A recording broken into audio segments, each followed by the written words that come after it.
Bonjour Monsieur Dufour, vous êtes enseignant en marketing agroalimentaire à l'Université Laval. Alors est-ce que vous pouvez m'expliquer un peu en quoi consiste le marketing alimentaire? Bon, bonjour. Alors, le marketing agroalimentaire, c'est en réalité strictement la base de l'étude des comportements des consommateurs et des consommatrices et comment mieux répondre à leurs attentes et à leurs besoins. Alors, ce qu'on fait fondamentalement, c'est essayer de comprendre leurs besoins et ensuite traduire ça en produits ou en services de par les entreprises. Et quelles sont les techniques utilisées donc justement pour réussir à comprendre ce que le consommateur voudrait? On fait des études de marché, que ce soit en magasin, que ce soit par Internet ou autrement, et que ce soit sous forme d'entrevue, peu importe, c'est classique, les études de marché classiques. Et par après, on les traduit en offres de produits. Et quelles techniques sont utilisées pour attirer le consommateur? Quels sens sont ciblés? La caractéristique de l'alimentation au départ, c'est qu'on mange le produit. Donc, c'est certain que quand on fait une étude de marché, il y a au départ deux choses qui sont vraiment évidentes, le comportement d'achat et le comportement de consommation.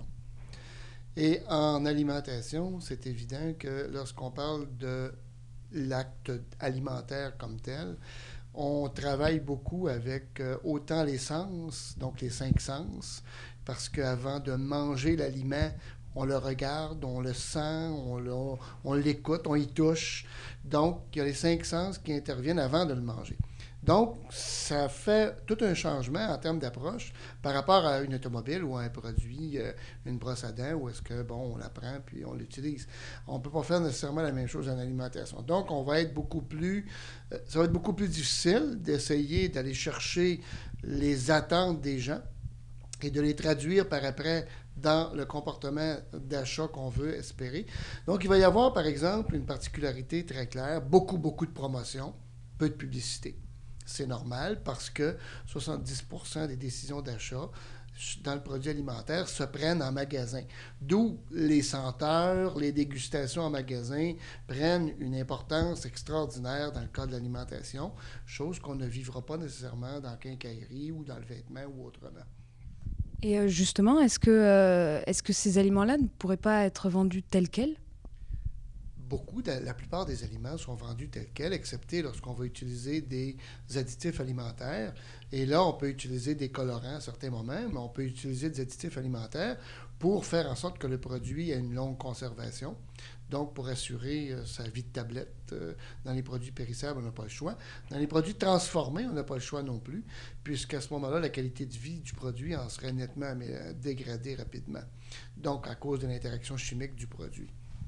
Et justement, vous parlez des senteurs, tout ça. Selon une étude réalisée par Gail Ellen West, les emballages seraient imbibés d'une odeur artificielle pour justement attirer le consommateur. Est-ce que vous pouvez confirmer? Oui, c'est ce que je vous disais tantôt. Le marketing sensoriel prend de l'importance. Aujourd'hui, on va même plus loin que ça.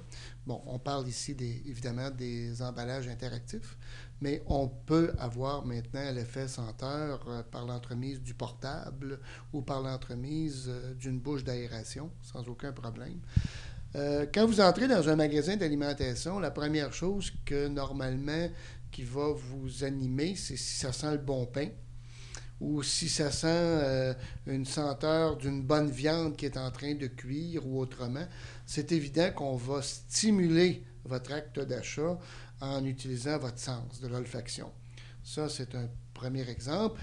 Autant qu'on va utiliser votre sens visuel en vous mettant de très beaux planogrammes en magasin avec, par exemple, une très belle visibilité des produits, l'effet couleur des arc-en-ciel à l'intérieur du magasin pour que votre œil puisse prendre l'ensemble des couleurs pour capter les produits. Tout comme on utilise au niveau de l'environnement du magasin la couleur beige, qui est la couleur la plus apaisante sur les murs, et on utilise le bois comme étant le matériel qui est le plus réchauffant, donc où le consommateur et la consommatrice se rapprochent du produit alimentaire le plus près. C'est l'élément de confiance. Donc, c'est sûr qu'on utilise un paquet d'artifices qui sont de type sensoriel. Et ces artifices, est-ce qu'ils sont également utilisés dans la conception des aliments? Dans la conception des aliments, on parle beaucoup plus à ce moment-là de composantes très particulières reliées à ce qu'on pourrait appeler la conservation. Là, on va parler d'additifs alimentaires. Et ces additifs alimentaires, on va évidemment ajouter les vitamines, etc., les acides aminés, qui sont normalement les éléments, les composants de santé. Mais les composants de conservation pour assurer la qualité des aliments, oui, il y en a. Et dans un certain sens, c'est nécessaire pour être capable de préserver la santé des gens.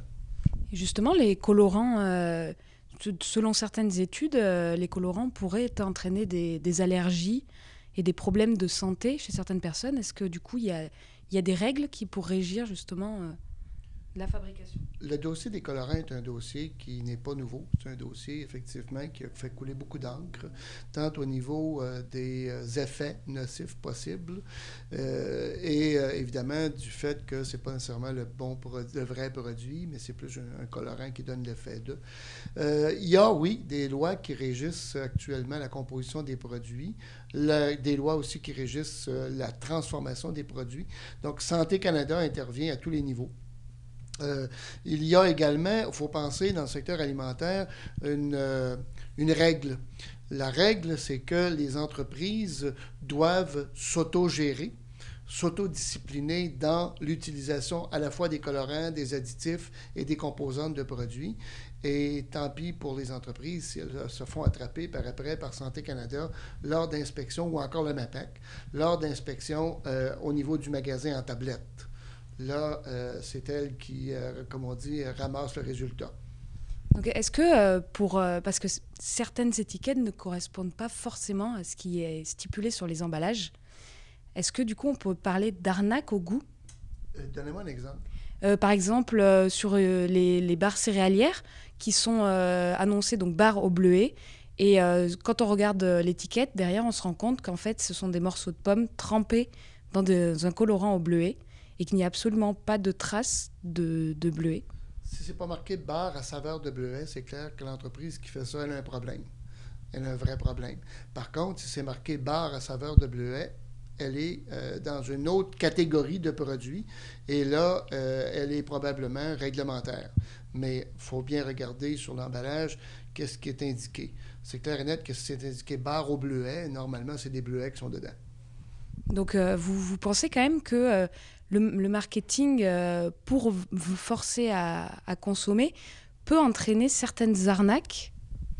Ah, écoutez, les entreprises, je vous l'ai dit tantôt, hein, elles doivent s'autodiscipliner au point de départ. Donc, la loi sur l'inspection des aliments fait en sorte que la culpabilité des entreprises arrive seulement si elles sont prises, comme on dit, avec la mauvaise publicité ou le mauvais produit, mais en tablette.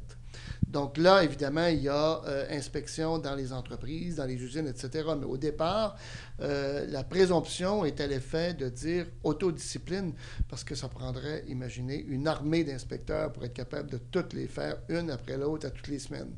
Donc c'est quand même assez compliqué d'arriver à encadrer tout ce système de marketing alimentaire.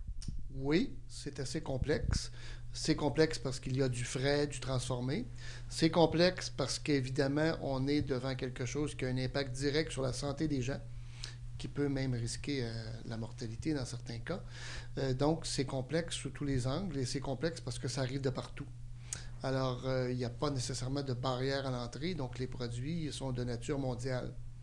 Et selon vous, comment est-ce que le consommateur peut arriver à se faire leurrer par rapport à un goût, à manger un bout de pomme qui est trempé dans du colorant, mais qui en fait n'est qu'un bout de pomme au lieu de bleuet? La première chose, d'abord, c'est que le consommateur est quelqu'un d'assez fidèle à ses traditions. Donc, on remarque que l'épicerie ne varie pas beaucoup de semaine en semaine. Il y a 40 000 nouveaux produits qui arrivent par année dans le secteur alimentaire en alimentation en Amérique du Nord, dont à peu près 15 000 au Canada.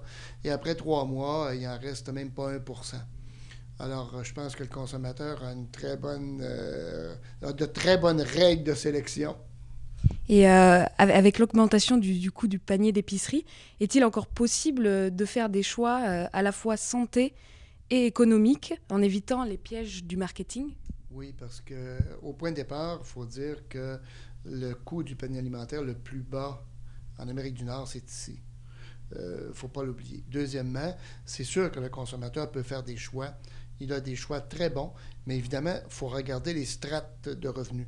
Le consommateur à faible revenu, il est possible que évidemment, quand on parle des aliments de haut de gamme, il va avoir de la difficulté à y avoir accès, exemple, les aliments fonctionnels. Par contre, il va avoir accès, avec le mécanisme de réglementation qu'on a avec des prix protégés, à tous les produits de base nécessaires, le lait, les fruits et légumes, etc. Très bien, merci Monsieur Dufour. Merci.